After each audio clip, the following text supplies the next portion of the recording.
Hi అండి. బొబ్బరి చిక్కుడుకాయ బంగాళదుంప ఫ్రై. ఇది బొబ్బరి చిక్కుళ్ళు విడిగా మనం ఫ్రై చేసి పిల్లలకు పెడితే తినరు, అందుకని ఇలా ట్రై చేసి చూడండి.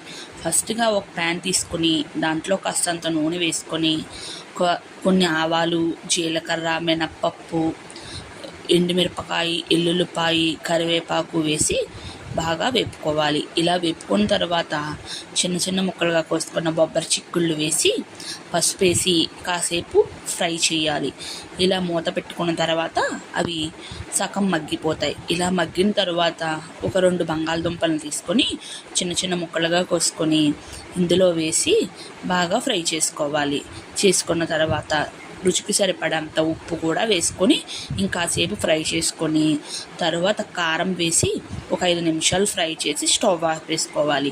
అంతే అండి, ఎంతో రుచికరమైన బొబ్బర్లు ఆలు ఫ్రై